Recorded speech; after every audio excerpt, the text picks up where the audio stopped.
Morning મિત્રો, આજે આપણે ડાયરેક્ટ ઇનડાયરેક્ટ સ્પીચની અંદર એક ક્વેશ્ચન લેવાના છે અને એ આખો પેરેગ્રાફ જેવી રીતે તમારા ધોરણ 10 ના પેપરની અંદર હોય છે, બસ એવો જ એક પેસેજ, એક એવો ડાયલોગ આપણે અહીંયા શીખવા જઈ રહ્યા છે.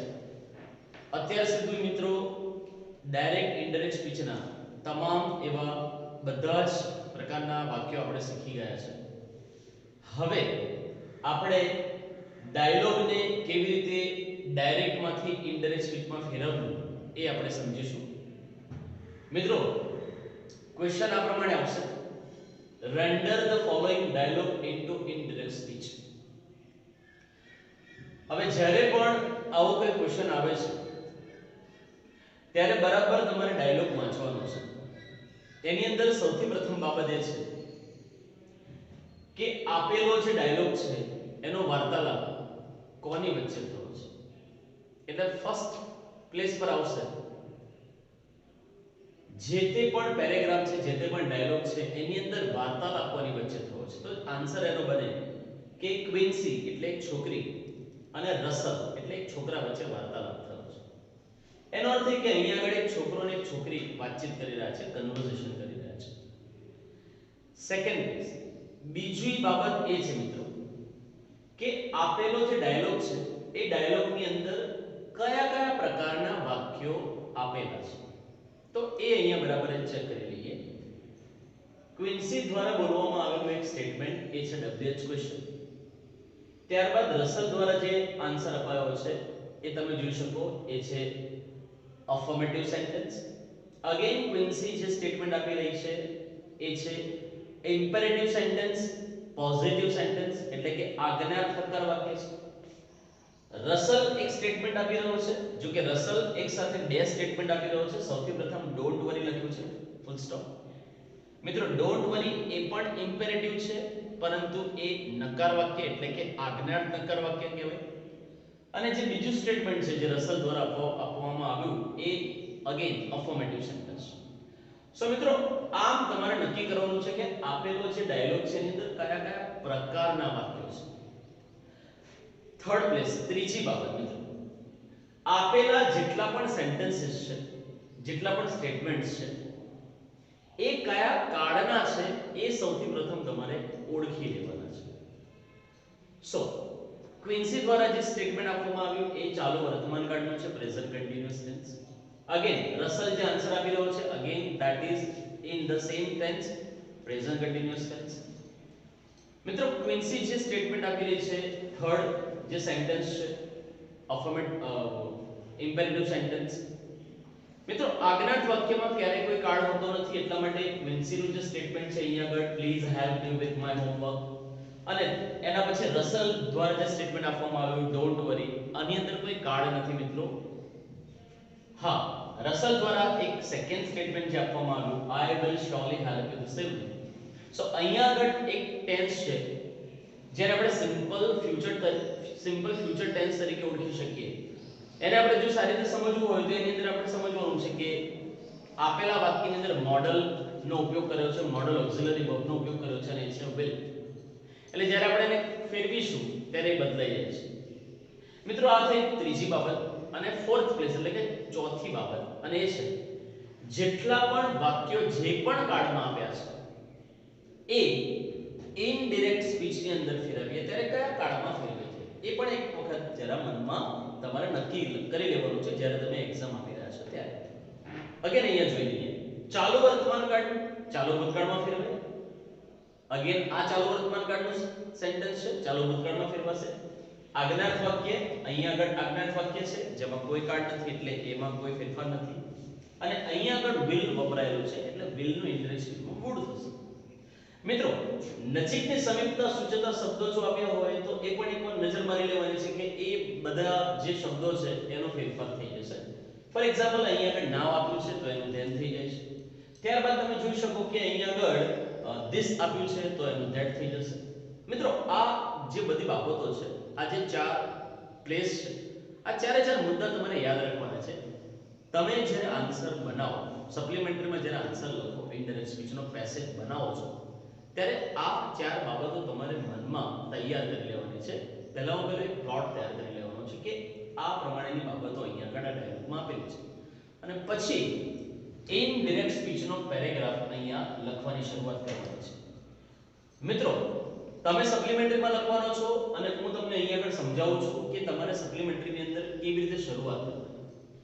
જે પ્રમાણે અગાઉ આપણે ડિસ્કશન કરી ચૂકેલા છે, અલગ અલગ નિયમોની વાત કરી ચૂકેલા છે, બસ એ બાબતો ધ્યાનમાં રાખીને હમણાં જે ચાર પ્લેસીસ, ચાર જે મુદ્દા મેં તમને કહ્યા એ ધ્યાનમાં રાખીને તમારે ડાયલોગની શરૂઆત કરવાની છે.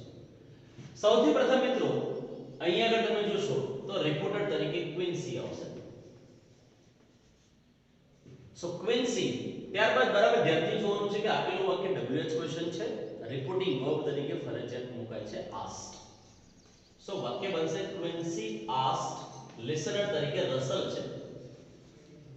સો વાક્ય અહીંયા આ રીતે બને ક્વિન્સી આસ્ક્ડ રસલ, અને સંયોજક તરીકે આપેલા વાક્યમાં જે તે પણ WH ક્વેશ્ચન હોય એનો જ WH ક્વેશ્ચન તમારું બની જાય છે સંયોજક. મિત્રો યાદ કરો, સંયોજક પછીનું વાક્ય ફરજિયાત વિધાન વાક્ય હોય ને વિધાન વાક્યની શરૂઆત કર્તાથી થાય. અહીંયા આગળ ક્વિન્સી એવું કહી રહી છે વોટ આર યુ ડુઇંગ નાઉ, એટલે જે યુ છે ખરેખર રસલને કહી રહી છે, અને રસલ એ આપણા માટે હી છે, પુરુષ છે, અને એના કારણે જે યુ છે એને આપણે હી માં કન્વર્ટ કરીશું. આપણે ઓલરેડી ડિસ્કશન કરી ચૂકેલા છે કે ચાલુ વર્તમાન કાળનો ફેરફાર ચાલુ ભૂતકાળમાં થાય તો એનું સૂત્ર પણ તમારે નક્કી કરી લેવાનું એ છે કર્તા પ્લસ વોઝ વર્બ પ્લસ મૂળરૂપ પ્લસ આઈએનજી પ્લસ કર્મ. તો એના આધારે જઈએ તો અહીંયા આગળ વાક્ય બને he was doing, અને જે now છે એનું આપણે કરવાનું છે then. સો અહીંયા આગળ વાક્ય બને Quincy asked Russell what he was doing then. મિત્રો ક્વેશ્ચન માર્ક નીકળી જાય છે અને ફૂલ સ્ટોપ મુકાય છે. સેકન્ડ સેન્ટેન્સ, જે સેકન્ડ સ્ટેટમેન્ટ છે, બસ અહીંયાથી શરૂઆત કરીશું. સો રસલ અહીં આગળ આન્સર આપી રહ્યો છે, જવાબ આપી રહ્યો છે. જવાબ આપવો હોય ત્યારે તમે બે પ્રકારના રિપોર્ટિંગ વર્બનો ઉપયોગ કરી શકો, એક તો રિપ્લાઇડ છે અને બીજું છે આન્સર્ડ. તો અહીં આગળ આપણે લખીશું રસલ રિપ્લાઇડ. હવે મિત્રો ક્વિન્સી તમારે ન લખવું હોય તો તમે લખી શકો છો her. So Russell replied her. આપેલું વાક્ય I am writing an essay એ અફર્મેટિવ સેન્ટેન્સ હોવાના કારણે સંયોજક તરીકે મિત્રો that લખાય. ત્યારબાદ I am writing an essay, આ વાક્ય મિત્રો જોશો તો ચાલુ વર્તમાન કાળનું છે એટલા માટે એ બની જાય છે ચાલુ ભૂતકાળનું. સૌથી અગત્યની વાત અહીંયા આગળ I એ પોતે રસલ છે, આપણા માટે એ રસલ જે વ્યક્તિ છે એ આપણા માટે he છે, એટલે I નું રૂપાંતર અહીંયા આગળ he માં થશે. ચાલુ વર્તમાન કાળનું વાક્ય હોવાના કારણે ચાલુ ભૂતકાળમાં થઈ જશે અને વાક્ય બનશે that he was writing an essay. अगर મિત્રો તમે જોઈ શકો third statement that is spoken by Quincy and she said please help me with my homework. હવે મિત્રો મેં તમને કહ્યું હતું કે આજ્ઞાર્થ હકાર વાક્યની અંદર પ્લીઝ જેવો શબ્દ આપ્યા હોય તો પ્લીઝ જેવો શબ્દ નીકળી જાય, અને જો પ્લીઝ જેવો શબ્દ આપ્યો છે તો ડેફિનેટલી તમે સમજી જાઓ છો કે એ વાક્યની અંદર વિનંતીનો ભાવ રહેલો છે, એટલે તમારું રિપોર્ટિંગ વર્બ બની જાય છે રિક્વેસ્ટેડ. એટલે અહીંયા આગળ આપણે લખવાનું છે ક્વિન્સી રિક્વેસ્ટેડ રસલ. સંયોજક તરીકે મિત્રો આજ્ઞાર્થ હકાર વાક્યની અંદર ટુ આવે છે એટલા માટે અહીંયા આગળ આપણે લિસનર પછી ટુ મૂકીશું. ટુ મૂક્યા બાદ બેઠું વાક્ય એવું જ આવે છે, માત્ર એની અંદર બે ફેરફાર રહે છે. એક તો નજીકની સમીપતા સૂચવતા શબ્દો જે અહીંયા આગળ કોઈ પણ જગ્યા આગળ દેખાતા નથી, અને બીજું છે વિભક્તિનો ફેરફાર જે 100% અહીંયા દેખાય છે. ક્વિન્સી એવું કહે છે પ્લીઝ હેલ્પ મી એટલે ક્વિન્સીને હેલ્પ કરવાની વાત કરવામાં આવી રહી છે, અને એના કારણે મી નું રૂપાંતર આપણે હર ની અંદર કરવું પડશે. મિત્રો સંયોજક ટુ મૂક્યા પછી જે તે પણ ક્રિયાપદનું મૂળરૂપ છે મૂક્યા બાદ મી નું રૂપાંતર અહીંયા આગળ હર ની અંદર કર્યું. So to help her with my homework એટલે ક્વિન્સી નું હોમવર્ક, પેલી છોકરીનું હોમવર્ક, અને એના કારણે અહીંયા આગળ માય હોમવર્ક થઈ જાય છે હર હોમવર્ક. મિત્રો અહીંયા આગળ આ વાક્ય પૂરું થયું, અને અંતમાં છેલ્લું સ્ટેટમેન્ટ જે રસલ બે સ્ટેટમેન્ટ આપી રહ્યો છે એક તો આજ્ઞા નકાર વાક્ય દેખાય છે અને બીજું છે અફર્મેટિવ સેન્ટેન્સ. હવે આ બંને વાક્યોને એક સડન એક જ વાક્યમાં તમારે લખવાનું છે. કેવી રીતે? સૌથી પ્રથમ ડોન્ટ વરી વાક્ય રસલ એવું ઉચ્ચારે છે ડોન્ટ વરી.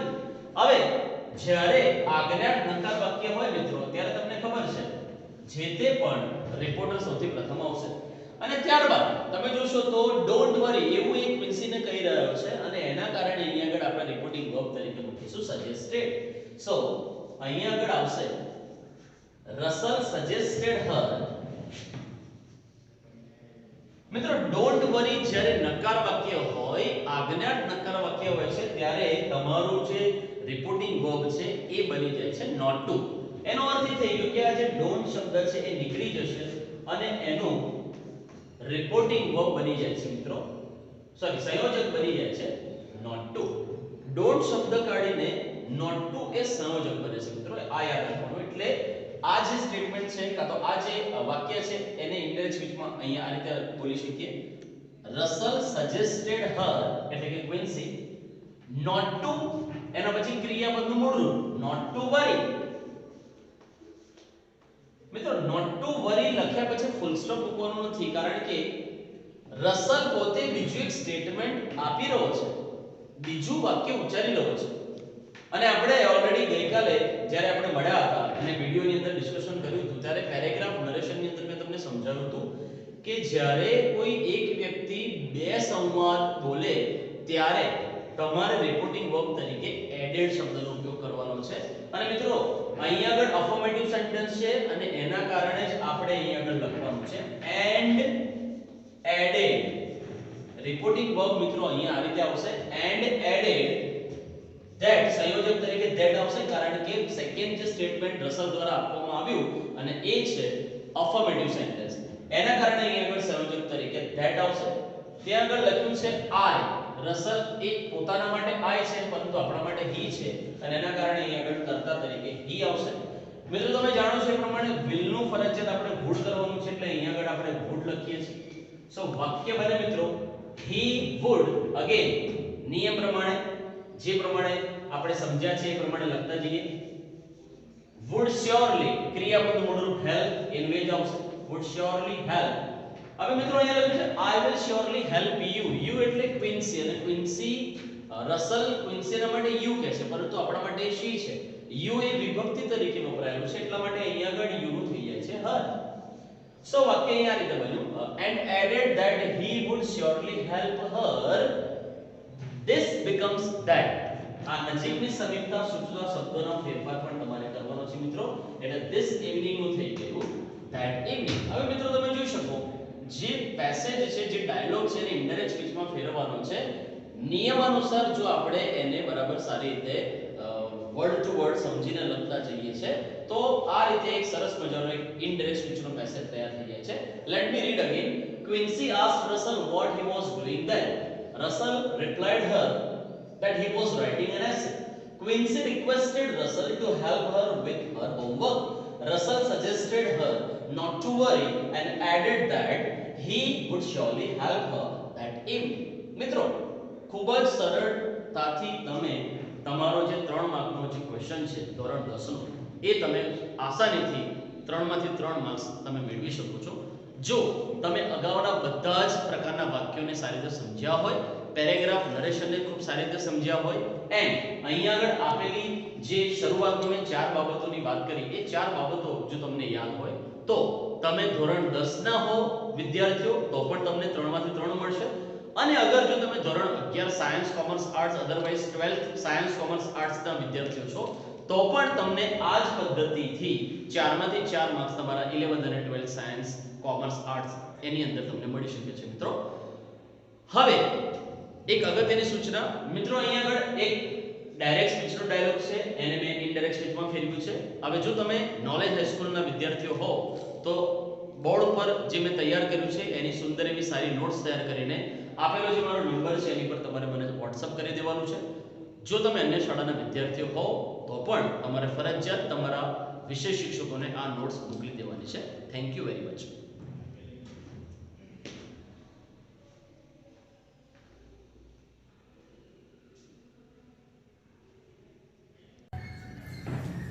ગુડ મોર્નિંગ મિત્રો.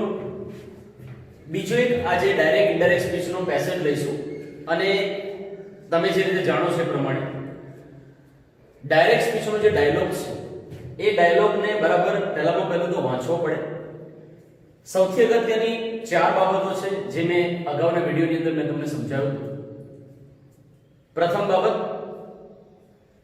આપેલો જે ડાયલોગ છે એટલે કે આપેલો જે પેસેજ છે એની અંદર વાર્તાલાપ કોની વચ્ચે થયો છે. મિત્રો જોઈ શકો કે આ જે ડાયલોગ છે એની અંદર વિલ્સન અને સોનલ વચ્ચે વાર્તાલાપ થઈ રહ્યો છે. એનો અર્થ એ કે એક પુરુષ છે અને એક સ્ત્રી. સેકન્ડ થિંગ મિત્રો, બીજી બાબત એ છે કે આપેલા જેટલા પણ વાક્યો છે એ આપેલા જેટલા પણ વાક્યો સ્ટેટમેન્ટ્સ કયા પ્રકારના છે એ સૌથી પહેલા તમારે નક્કી કરી લેવા પડે. આવો આપણે નક્કી કરીએ કે કયા પ્રકારના સ્ટેટમેન્ટ્સ આપેલા છે. પહેલું સ્ટેટમેન્ટ જે વિલ્સન દ્વારા બોલવામાં આવે છે, let's visit the science exhibition. મિત્રો આ યુઝ ઓફ લેટ્સ વાળું વાક્ય છે. સેકન્ડ, સોનલ દ્વારા જે વાક્ય બોલાય છે એવા ટોટલ 2 સ્ટેટમેન્ટ છે, 2 સેન્ટેન્સ. પહેલું, vote a suggestion exclamation mark. એટલે કે આ સોનલ દ્વારા જે પહેલું સ્ટેટમેન્ટ અપાયું એ એક્સક્લેમેટરી સેન્ટેન્સ છે અને સોનલ દ્વારા જે સેકન્ડ સ્ટેટમેન્ટ અપાય છે we will surely go, આ સ્ટેટમેન્ટ એ અફર્મેટિવ સેન્ટેન્સ છે. એટલે કે અહીંયા આગળ સોનલ 2 વાક્યો બોલે છે, એક એક્સક્લેમેટરી સેન્ટેન્સ છે અને બીજું એક અફર્મેટિવ એટલે કે વિધાન વાક્ય છે. એના પછી મિત્રો વિલ્સન જે સ્ટેટમેન્ટ આપી રહ્યા છે અને એ છે thank you for accepting my proposal. મિત્રો તમે જોઈ શકો કે અહીંયા આગળ આ વાક્યને આપણે ઓપ્ટેટિવ સેન્ટેન્સ તરીકે ઓળખી શકીએ અને ઓપ્ટેટિવ સેન્ટેન્સની અંદર મિત્રો 3 વાક્યો આવે છે અને એ છે વિશિંગ, થેન્કિંગ અને પ્રેઇંગ. આ ત્રણમાંથી આ ઓપ્ટેટિવ સેન્ટેન્સનું આભારની લાગણી પ્રદર્શિત કરનારું એટલે કે થેન્કિંગ વાળું વાક્ય છે. ત્યારબાદ સોનલ દ્વારા જે સ્ટેટમેન્ટ અપાયું મિત્રો એ છે is it worth visiting question mark. મિત્રો તમે જોઈ શકો કે આ જે સ્ટેટમેન્ટ છે એ ઇન્ટ્રોગેટિવ સ્ટેટમેન્ટ છે મિત્રો અને અંતમાં જે સ્ટેટમેન્ટ આપ્યું વિલ્સન દ્વારા એ વાક્ય છે સર્ટનલી ફૂલ સ્ટોપ. એટલે મિત્રો કે આ જે શબ્દ છે, આ જે વાક્ય છે એ ઉપરના ક્વેશ્ચનનો આન્સર છે એટલે ડેફિનેટલી એ વાક્ય આપણે વિધાન વાક્ય એટલે કે અફર્મેટિવ સેન્ટેન્સ તરીકે એને ઓળખીશું. આમ કરીને મિત્રો જોઈએ તો લેટ્સ વાળું વાક્ય આવે છે, એક્સક્લેમેટરી સેન્ટેન્સ આવે છે, અફર્મેટિવ સેન્ટેન્સ આવે છે, થેન્કિંગ વાળા વાક્યો આવે છે એટલે કે ઓપ્ટેટિવ સેન્ટેન્સ અને ઇન્ટ્રોગેટિવ સેન્ટેન્સ આવે છે. એટલે લગભગ મિત્રો 5 પ્રકારના વાક્યો અહીંયા આગળ આપ્યા છે. એનો અર્થ એ થઈ ગયો કે જો તમે અગાઉના વિડિયોઝના 7 પ્રકારના વાક્યો તમે સમજ્યા ના હોય તો તમે આપેલો જે ડાયલોગ છે ક્વેશ્ચન પેપરની અંદર એને તમે ઇનડાયરેક્ટ સ્પીચમાં ના ફેરવી શકો. એટલે અગાઉના વિડિયોઝ તમારે ખૂબ જ સારી રીતે સમજવા પડે અને આખરે તમારે આ જે 3 માર્ક્સનો ડાયલોગ છે, અધરવાઇઝ તમારું 11th અથવા 12th સ્ટાન્ડર્ડ હોય તો એ ધોરણોની અંદર પણ આ જે વિડિયો છે એ ખૂબ જ કામમાં આવશે મિત્રો. અહીંયા આગળ આપણે વાત કરી પહેલી બાબતની, એના પછી બીજી બાબતની પણ વાત કરી લીધી. હવે ડાયરેક્ટમાંથી ઇનડાયરેક્ટ સ્પીચ જે ફેરવવાનું છે ત્યારની ત્રીજી બાબત અને એ છે કે આપેલા જેટલા પણ સ્ટેટમેન્ટ્સ છે એના કાર્ડ કયા છે. મિત્રો લેટ્સ વાળા વાક્યમાં આપણે કોઈ કાર્ડ નથી સમજી શકતા. અહીંયા આગળ વાક્ય લખ્યું છે વોટ અ સજેશન. એટલે મિત્રો અહીંયા આગળ સોનલ જ્યારે વાર્તાલાપ કરી રહ્યા છે અને ત્યારે એ ડેફિનેટલી જે વાર્તાલાપ છે એ સાદા વર્તમાન કાળમાં છે. ત્યાં આગળ વિલ એટલે કે એ શબ્દ કાં તો આ જે શબ્દ છે એ મોડલ ઓક્સિલરી વર્બ, એનો અર્થ એ કે આપેલું વાક્ય એ સાદા ભવિષ્યકાળનું છે, મોડલ ઓક્સિલરી વર્બ તરીકે વિલ વપરાયું છે. અગેન થેન્કિંગ વાળા વાક્યમાં કોઈ પણ પ્રકારનો કાર્ડ નથી હોતો. ઇઝ ઇટ વર્થ વિઝિટિંગ મિત્રો આ જોઈ શકો આ પ્યોરલી સાદા વર્તમાન કાળનું વાક્ય છે અને જ્યારે વિલ્સન દ્વારા રિપ્લાય આપવામાં આવે છે ત્યારે પણ એ સાદા વર્તમાન કાળમાં હોય છે. એનો અર્થ એ થઈ ગયો કે મિત્રો અલગ પ્રકારના પણ કાર્ડ અહીંયા જોવા મળે. અને ચોથી બાબત એ છે કે આપેલા જે વાક્યો છે એ વાક્યો કયા કાર્ડમાં ફેરવાય. તો મિત્રો લેટ્સ માં કોઈ રૂપાંતર નથી, સાદા વર્તમાન કાળનું સાદો ભૂતકાળ થઈ જાય, વિલનું આપણે કોડ કરવું પડે, થેન્કિંગ માં કોઈ ફેરફાર નથી આવતા, તફાવત નથી આવતા. ઇઝ ઇટ વર્થ વિઝિટિંગ અહીંયા આગળ તમે જોઈ શકો સાદા વર્તમાન કાળમાં આપણે સાદો ભૂતકાળ કરવાનું છે. ઇન શોર્ટ મિત્રો તમે જોઈ શકો કે આ એક એવો ડાયલોગ કે જેની અંદર સિમ્પલ પ્રેઝન્ટ ટેન્સ માંથી ફરજિયાત તમારે સિમ્પલ પાસ્ટ ટેન્સ માં તમારા આન્સરને રજૂ કરવાનો છે, લખવાનો છે. મિત્રો આ વાત થઈ ગઈ ડાયરેક્ટ સ્પીચના ડાયલોગની. હવે અહીંયા આગળ આ જે સ્પેસ છે ત્યાં આગળ આપણે આ જે ડાયલોગ છે એના આધાર પર ઇનડાયરેક્ટ સ્પીચનો જે આન્સર છે કેવી રીતે લખાય એ આપણે સમજીએ. તો મિત્રો સૌથી પ્રથમ તમે જોશો તો પહેલું જે સ્ટેટમેન્ટ છે વિલ્સને સોનલને જે સ્ટેટમેન્ટ આપ્યું એ લેટ્સ વાળું વાક્ય છે અને એના કારણે અહીંયા આગળ સૌથી પ્રથમ રિપોર્ટર તરીકે વિલ્સન લઈશું અને ત્યારબાદ રિપોર્ટિંગ વર્બ તરીકે મિત્રો લેટ્સ વાળા વાક્યમાં સજેસ્ટેડ શબ્દ લખી શકીએ છીએ અને સજેસ્ટેડ પછી ટુ ફરજિયાત મૂકવું પડે છે. ત્યારબાદ આપણે લઈએ છીએ લિસનર. સો અહીંયા આગળ આવી રીતે લખાય છે વિલ્સન સજેસ્ટેડ ટુ સોનલ. સંયોજક તરીકે લેટ્સ વાળા વાક્યમાં ધેટ આવે અને મિત્રો જે લેટ્સ છે એ લેટ્સ નું રૂપાંતર ફરજિયાત તમારે ધે પ્લસ શુડ પ્લસ ક્રિયાપદનું મૂળ રૂપ એટલે આપેલું જે વાક્ય છે એમાં ક્રિયાપદનું મૂળ રૂપ મિત્રો વિઝિટ છે અને એના કારણે અહીંયા આગળ આપણે લખીશું visit. So that they should visit the science exhibition. મિત્રો તમે જોઈ શકો કે અહીંયા આગળ આ પહેલું સ્ટેટમેન્ટ પૂરું થયું. એના પછી સોનલ એક સ્ટેટમેન્ટ આપી રહ્યા છે અને એ છે વોટ અ સજેશન. આ એક્સક્લેમેટરી સેન્ટેન્સ છે અને એના કારણે અહીંયા આગળ મિત્રો આપણે કન્ટિન્યુ લખવાનું છે સોનલ એક્સક્લેમેટરી સેન્ટેન્સમાં રિપોર્ટિંગ વર્બ તરીકે એક્સક્લેમ્ડ ની સાથે જે તે પણ ભાવ હોય એ ભાવ અથવા લાગણીને આપણે પ્રદર્શિત કરવાની છે અહીંયા ઇનડાયરેક્ટ સ્પીચના સેન્ટેન્સમાં. એટલે અહીંયા આગળ આપણે લખવાનું છે with surprise. What a suggestion એ છે સરપ્રાઈઝ ની ભાવના એટલા માટે અહીંયા આગળ આપણે લખીએ છીએ with surprise. So Sonal exclaimed with surprise. Listener ની આગળ ટુ ફરજિયાત આવે છે અને ત્યારબાદ લિસનર આવે. સો વાક્ય બનશે Sonal exclaimed with surprise to Wilson. સંયોજક તરીકે ધેટ આવશે અને મિત્રો વોટ જેવા જે શબ્દો છે એ નીકળી જાય છે અને ત્યારબાદ આપણે લખવાનું છે ધેટ. સાદા ભૂતકાળમાં ફેરફાર થશે. આ સિમ્પલ પ્રેઝન્ટ ટેન્સ નું સ્ટેટમેન્ટ છે એટલે સાદા ભૂતકાળમાં બનતા અહીંયા બની જશે that it was a very really indeed જેવા શબ્દોનો આપણે ઉમેરો કરી શકીએ છીએ. આવું મેં તમને ડાયરેક્ટ ઇનડાયરેક્ટ સ્પીચના જ્યારે પાંચમા પ્રકારની વાત કરી એક્સક્લેમેટરી સેન્ટેન્સ ત્યારે મેં એક્સપ્લેન કર્યું હતું મિત્રો. તો અહીંયા આગળ સાદા ભૂતકાળમાં બનતા વાક્ય બનશે that it was a very wonderful suggestion. મિત્રો પેરેગ્રાફ નરેશન વખતે મેં તમને સમજાવ્યું હતું કે તમે વધારાના શબ્દોનો ઉમેરો કરી શકો છો વાક્યને કાં તો તમારો જે પેસેજ છે એને વધારે અર્થપૂર્ણ બનાવવા માટે. એટલે અહીંયા આગળ ડાયરેક્ટ સ્પીચની અંદર વોટ અ સજેશન છે જેમાં વન્ડરફુલ શબ્દ નથી પરંતુ ઇનડાયરેક્ટ સ્પીચમાં આપણે વન્ડરફુલ શબ્દનો ઉમેરો કરીશું અને ત્યારબાદ સજેશન લખીશું. અચ્છા, તો અહીંયા આગળ વાક્ય આ બની ગયું Sonal exclaimed with surprise to Wilson that it was a very wonderful suggestion. મિત્રો સોનલ એક એવી વ્યક્તિ છે જે અહીંયા આગળ બે સ્ટેટમેન્ટ એક સાથે આપે છે. એક્સક્લેમેટરી સ્ટેટમેન્ટ આપ્યું એક્સક્લેમેટરી સેન્ટેન્સ અને ત્યારબાદ એક અફર્મેટિવ સેન્ટેન્સ આપે છે. મિત્રો જ્યારે કોઈ વ્યક્તિ બે સંવાદ કાં તો બે વાક્યો એક સાથે બોલે છે ત્યારે આપણે રિપોર્ટિંગ વર્બ તરીકે એડેડ શબ્દનો ઉપયોગ કરવો પડે છે અને એના કારણે અહીંયા આગળ આપણે લખીએ એન્ડ એડેડ. સંયોજક તરીકે મિત્રો ધેટ લખીશું અને ત્યારબાદ તમે જોશો તો ત્યાં આગળ વી છે. કર્તા તરીકે અહીંયા આગળ વી આપેલો છે એટલે કે સોનલ અને વિલ્સન એ બંને થઈને વી બને છે પરંતુ આપણા માટે એ બંને જણા ધે છે એટલે વી નું રૂપાંતર ધેમાં થશે. મિત્રો બરાબર ધ્યાનથી જુઓ આ જે વિલ છે તો વિલ નું રૂપાંતર ફરજિયાત આપણે વુડ માં કરવાનું છે. તો અહીંયા આગળ આવે છે would. So they would again continue આપણે લખતા જઈએ છીએ surely go. સો મિત્રો અહીંયા આગળ સોનલ દ્વારા જે સ્ટેટમેન્ટ અપાયું એ આ રીતે આખું લખાય છે Sonal exclaimed with surprise to Wilson that it was a very wonderful suggestion and added that they would surely go. Full stop મિત્રો અહીંયા આવશે. હવે ત્યારબાદ વિલ્સન દ્વારા એક સ્ટેટમેન્ટ અપાય છે અને એ છે ઓપ્ટેટિવ સેન્ટેન્સ ની અંદર રહેલું થેન્કિંગ વાળું વાક્ય અને એને આપણે લખીએ છીએ ત્યારે રિપોર્ટર સૌથી પ્રથમ આવશે અને ત્યારબાદ રિપોર્ટિંગ વર્બ તરીકે જે થેન્ક યુ લખેલું છે મિત્રો એ થેન્ક યુ નીકળી જઈને રિપોર્ટિંગ વર્બ તરીકે આપણે થેન્ક લખી શકીએ છીએ. થેન્ક પછી જે તે પણ લિસનર છે એ લિસનર લખ્યા બાદ મિત્રો ફરજિયાત યાદ રાખો વાક્ય બેઠું એવું એવું લખાય છે એટલે વાક્ય આપણે કન્ટિન્યુ લખીશું ફોર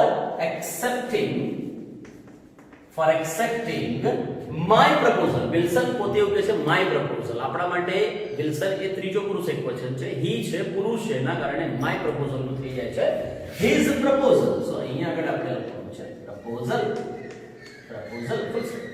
મિત્રો અગેન સોનલ દ્વારા એક સ્ટેટમેન્ટ આપવામાં આવ્યું અને એ ઇન્ટ્રોગેટિવ સેન્ટેન્સ છે અને ઇન્ટ્રોગેટિવ સેન્ટેન્સ હોવાના કારણે મિત્રો રિપોર્ટર પછી ફરજિયાતપણે આસ્ક્ડ રિપોર્ટિંગ વર્બ આવે છે. ત્યારબાદ અગેન આપણે વિલ્સન ન લખતા આપણે ડાયરેક્ટ હિમ લખીએ તો પણ કોઈ તફાવત અથવા કોઈ પણ ખોટું નથી. સોનલ આસ્ક્ડ હિમ એટલે કે સોનલ વિલ્સનને કહી રહ્યા છે અને સ્ટેટમેન્ટ આ રીતે આપ્યું ઇઝ ઇટ વર્થ વિઝિટિંગ. તો અહીંયા આગળ લખાશે સોનલ આસ્ક્ડ વિલ્સન. અધરવાઇઝ તમે લખી શકો સોનલ આસ્ક્ડ હિમ. સંયોજક તરીકે મિત્રો ઇફ આવશે કારણ કે આ વાક્ય એ ઇન્ટ્રોગેટિવ સ્ટેટમેન્ટ છે, ઇન્ટ્રોગેટિવ સેન્ટેન્સ છે અને તમે જોશો તો સંયોજક પછીનું વાક્ય વિધાન વાક્ય હોય અને વિધાન વાક્યની શરૂઆત કરતાથી થાય. મિત્રો ઇટનો ફેરફાર કશામાં નથી થતો, માત્ર ઇટનું ઇટ જ રહેશે. સાદો વર્તમાનકાળ સાદો ભૂતકાળ બનતા અહીંયા આગળ વોઝ મુકાશે. એના કારણે ઇઝ નું અહીંયા વોઝ થઈ ગયું અને અંતમાં જે કર્મ છે એ કર્મ લખાશે. તો વાક્ય બનશે Sonal asked him if it was worth visiting. If it was worth visiting. Full stop. અને મિત્રો અંતમાં હવે બરાબર ધ્યાન આપજો. જ્યારે આવા ટૂંકમાં આપેલા સંવાદ હોય ત્યારે ઘણા એવા વિદ્યાર્થીઓ એ શોર્ટમાં ઇન્ટરેસ્ટ સ્પીચના પેરેગ્રાફની અંદર આનો આ જ શબ્દ મૂકી દે છે. મિત્રો યાદ કરો પેરેગ્રાફ નરેશનના વિડિયોની અંદર મેં તમને સમજાવ્યું હતું કે ટૂંકમાં આપેલો જે સંવાદ હોય એને ઉપરના વાક્યના કાળના અનુસંધાનમાં સંપૂર્ણ વાક્ય લખવાનું છે અને સંપૂર્ણ વાક્ય લખવાના કારણે ફરજિયાતપણે અહીંયા આગળ માત્ર સર્ટનલી નહીં આવે પરંતુ આખું વાક્ય લખાશે. એના કારણે આપણે અહીંયા આગળ સોનલ દ્વારા કરવામાં આવેલો જે ક્વેશ્ચન છે એનો આન્સર જ્યારે વિલ્સન આપે છે અને એના કારણે અહીંયા આગળ રિપોર્ટિંગ વર્બ તરીકે રિપ્લાઇડ લખ્યું. ત્યારબાદ વાક્ય બનશે વિલ્સન રિપ્લાઇડ હર. વિધાન વાક્ય હોવાના કારણે સંયોજક તરીકે મિત્રો ધેટ આવશે અને ત્યારબાદ લખવાનું છે ધેટ. ફરજિયાત આખું વાક્ય લખવાનું છે અને ઉપરના કાળના અનુસંધાનમાં લખવાનું એટલે આ જે વાક્ય છે એને ફરીથી લખીશું. સો ઇટ સાદો ભૂતકાળમાં લખાશે ઇટ વોઝ. હવે આવે છે આ જે શબ્દ છે શોર્ટમાં આપેલો જે એનો આન્સર છે એ લખવાનો છે. So it was certainly worth visiting. એ શબ્દ આપણે એડ કરીશું. It was certainly worth visiting. મિત્રો તમે જોઈ શકો કે આપેલો જે ડાયલોગ છે ડાયરેક્ટ સ્પીચનો એને ઇનડાયરેક્ટ સ્પીચમાં ફેરવીએ ત્યારે આ પ્રમાણે જ તમારે બરાબર સમજીને 11 પ્રકારના વાક્યોની જે સમજૂતી છે એ જો તમારા ધ્યાનમાં હોય તો જ તમે આ 3 માંથી 3 માર્ક્સ મેળવી શકો. અધરવાઇઝ તમે 11 12 સાયન્સ કોમર્સ આર્ટ્સ ના વિદ્યાર્થીઓ છો તો પણ જે પેપરમાં 4 માર્ક્સનો ક્વેશ્ચન આવે છે એમાં પણ તમને આ જે સમજૂતી છે એ હેલ્પફુલ બનશે. મિત્રો તમે જો નોલેજ હાઈસ્કૂલના વિદ્યાર્થીઓ છો મિત્રો તો ફરજિયાત અહીંયા બોર્ડ પર જે મેં તૈયાર કર્યું છે એ ડાયલોગ અને એનો જે ઇનડાયરેક્ટ સ્પીચનો આન્સર છે એની સારી એવી નોટ્સ તૈયાર કરીને તમે મારા આ WhatsApp નંબર ઉપર તમારે મને સેન્ડ કરી દેવાની છે. જો તમે અન્ય શાળાના વિદ્યાર્થીઓ છો તો પણ તમારે ફરજિયાત તમારા વિષય શિક્ષકોને આ નોટ્સ મોકલી દેવાની છે. Thank you very much.